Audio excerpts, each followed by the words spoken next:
Hey, this is Meleika of Evanston TV, the voice of the people. I just had the pleasure of riding around the 9th Ward with Alderman candidate Mr. Shawn Jones.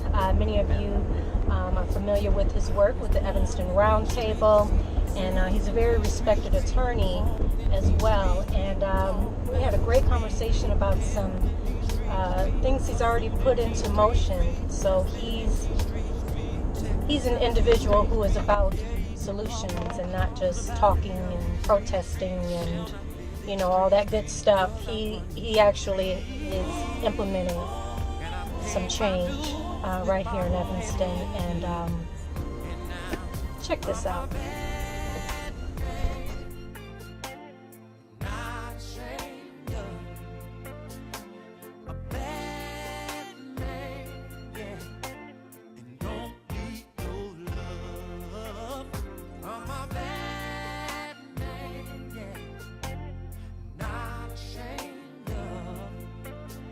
I'm a bad man.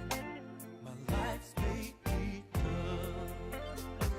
I stood on these blocks, wore hood on these blocks, got paid on these blocks, trade on these blocks, moved in on these blocks, put out on these blocks. I've been around the block, been watched on these blocks.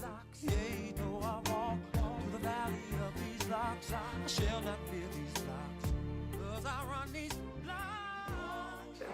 Hello, Meleika. Welcome to beautiful Yo Fresh Yogurt Cafe here in the South Ward, South Evanston. We're in the 3rd Ward, not the 9th Ward. I am running for Alderman of the 9th Ward, which is about 200 yards that way, just across the railroad tracks. Okay. Shawn, you and I have had several conversations. Yes, we have. And I am just in awe, have such a great deal of respect for the work that you're doing. I mean, you're doing more than just out here protesting and posting on the social media. You're actually taking action in regards to helping the young black youth expunging arrest records. Yes. Can you go into that for the viewers here so they understand what mission you've actually been on for a while? Okay, I am an attorney. I work in downtown Evanston on Church Street. I work with a lot of small businesses, and I do real estate transactions. Yo Fresh here is one of the small businesses I've worked with. But at the same time, I also work with a number of clients for a whole range of other issues. One thing I've worked on is getting police records expunged. There are a number of occasions where a client of mine has been seeking employment and been unable to obtain employment because there was an Evanston arrest somewhere back years ago on their record.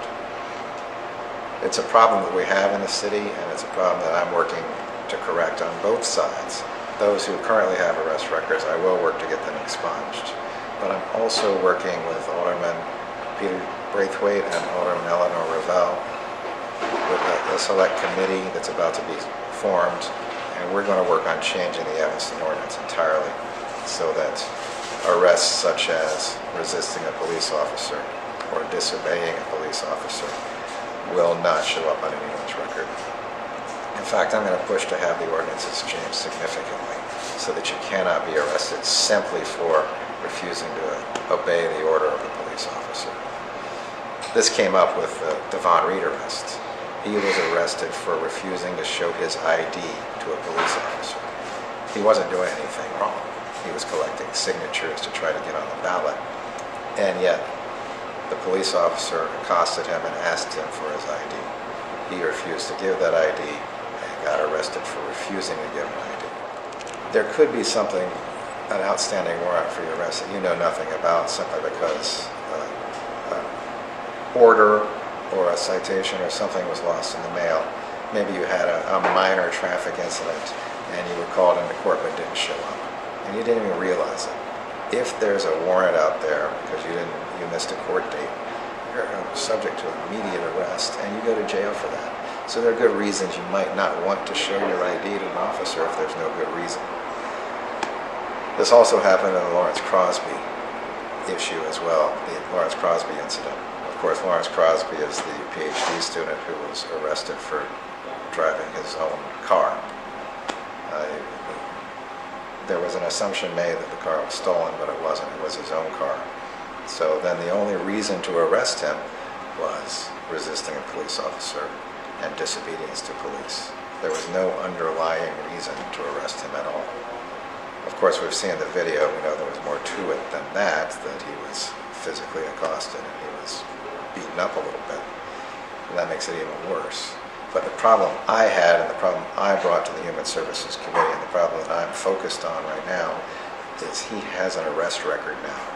This is a PhD student in mechanical engineering who may need a security clearance at some point for a job he's going to be interviewing for, and this arrest record will get in the way. There are real positive steps we are taking at the city.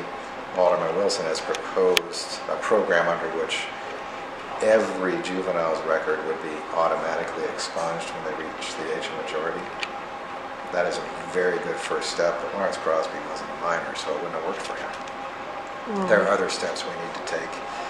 Otherwise, I'm going to have more clients coming to my office trying to get their record expunged, which I'm happy to do. However, it's an unnecessary and expensive and time-consuming step that we need to try to avoid. We have unemployment rates that are staggering when you look at them for black youth. There was a recent study by the Urban League that showed somewhere between 43 and 47% black youth right now are unemployed. Other studies have shown some 25% of black youth have a criminal record. If you think those two aren't related, then you're definitely missing something. So we got to work on eliminating criminal records as often as we can, unless there's a real reason for it. Stay tuned for part 2. Shawn Jones, 9th Ward Alderman candidate.